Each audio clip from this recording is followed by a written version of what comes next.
Coming up on today's edition of the Bulls Report, I'm going to be explaining to you guys why this guy right here, Zach LaVine, is the most underrated basketball player in the NBA. I think he has been starting to get disrespected amongst NBA fans and NBA media circles.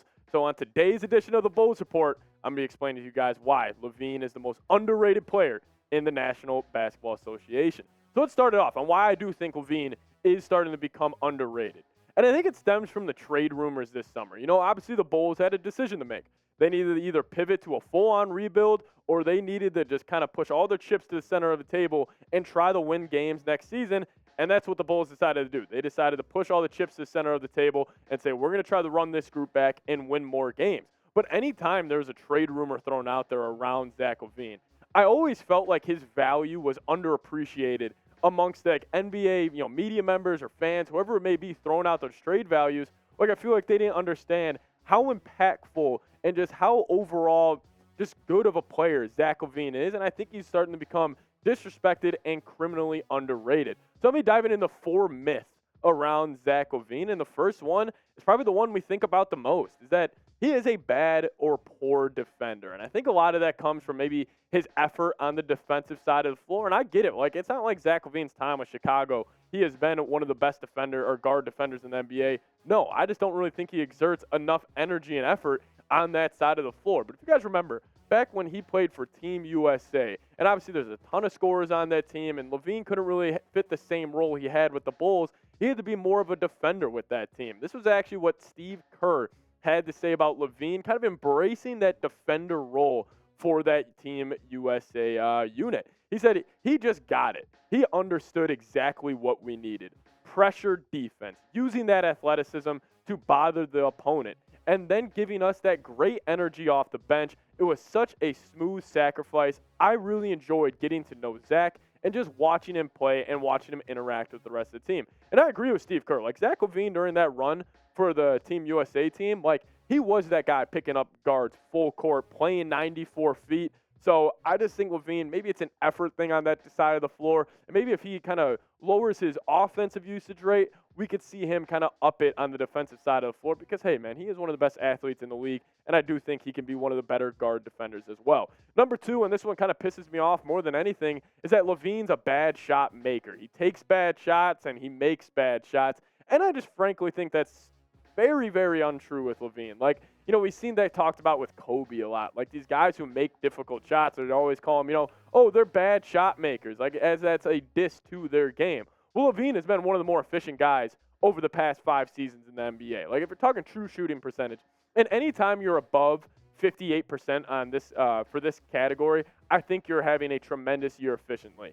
And LaVine, over the past 3 seasons, he's been floating above 60%. Guys like Steph Curry, he floats around 63 as well. So LaVine, over the past 3 years, he has been up there. He has been over 60% in each of those 3 seasons, and then over 63.4% during that 2020-2021 season, where he has that 63.4 true shooting percentage, one of the more impressive stat lines that he has had during his NBA career. Number 3 for me, and another myth about LaVine, is he's not a winner. And I get it. Like, by no means, I mean, you guys can just look it up. He hasn't had a lot of playoff success because he hasn't really played a ton in the playoffs. But I do think if LaVine would get his chance and just be surrounded by a better team, I think he can be an extremely useful piece on a championship team. And my whole takeaway with this is when the Bulls did have a solid roster around him in 2021, when Lonzo Ball was there, and it was obviously before he got hurt, the Bulls were the number 1 seed in the East with LaVine being the best player on that team.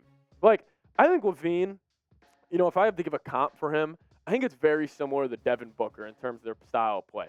Like, I think Booker is a better, pure overall scorer, and he's way more efficient. He just has a more fluidity to his game. But in terms of, like, style of play, I think they're very similar. And value on the basketball court, like, guys like that kind of bucket of LaVine, Beal and Booker, like, those all guys, like the Donovan Mitchell, like, that type of archetype of player, I think if you just get a solid team around him, they can succeed. And that's what he did that year in 2021. Before Lonzo got hurt, the Bulls were the number 1 seed in the East.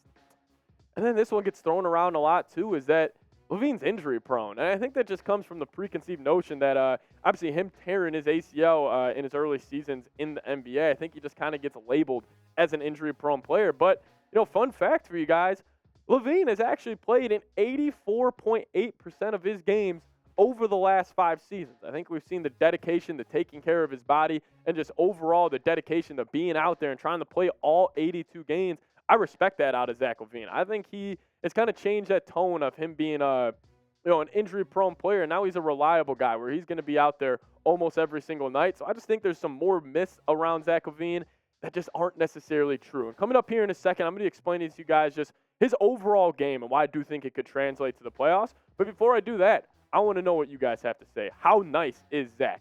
Zach LaVine is a top blank player in the NBA. This is going to be the pinned comment on today's video. So if you get hit with the YouTube ad break, let me know your thoughts down in the comment section. Answer this question. Zach LaVine is a top blank player in the NBA. The thing I love most about Zach LaVine's game, he is the definition of a 3-level scorer. The ability to shoot it from 3, get to the mid-range, and also put some pressure on the rim as well. He has done that better than a lot of players over the past, couple seasons in the league. Like, he has such an ability to get to a spot, rise up, and knock down jump shots at a pretty efficient rate. I mean, we've shown this a lot on the channel before. Like, his stats over the last 4 seasons are ridiculous. And the thing that always stands out to me with him is the efficiency. Like, anytime you have a player who can shoot over 48% from the deck, over 37.5% from downtown over the last 4 seasons, it's incredible. And you know how I highlighted that 2020 season when he had a 63.4% true shooting percentage? His numbers that year were ridiculous. Just under 28 a game, 5 assists a game, 50% from the field, and damn near 42% from downtown. But I think it goes a step steeper with that with LaVine. His advanced shooting numbers is what excites me the most.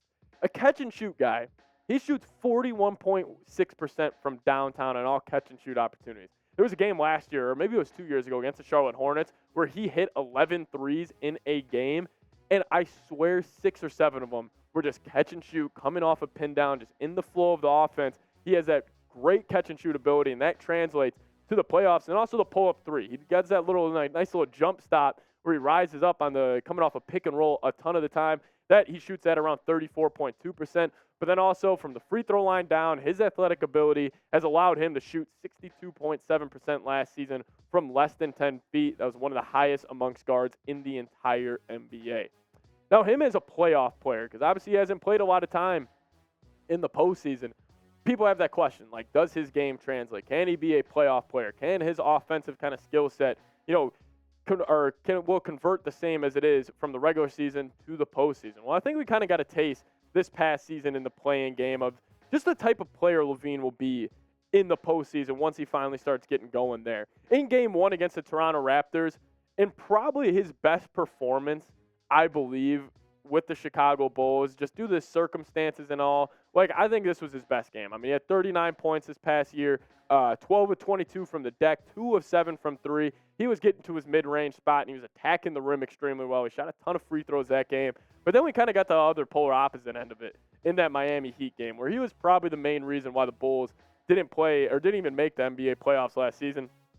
15 points, 6 of 21, really inefficient. And I think right here shows just what he would be like in the NBA playoffs. I think it would be a lot of up and down, and I think over time he would become more consistent. But if you guys remember in the 2022 playoffs, LaVine was extremely up and down. And this was when he played against the Milwaukee Bucks when the Bulls lost in 5 games. He did have to sit out one of the games due to COVID, so shout out to that. That was something that was crazy that we had to deal with in the sports world. But, I mean, he didn't even get to 20 points a game. He was still very efficient. If you guys remember this Bucks series, it was actually the DeMar DeRozan show. Like, DeRozan had a game 2 in Milwaukee where he had 41 points on the road and the Bulls stole a win. But then games 3 and 4 at home, LaVine struggled. And, the efficiency's still there. But that's still that playoff series. We saw Drew Holiday kind of put him in a glove a little bit most of the time. That's my overall take with LaVine on a kind of a championship team.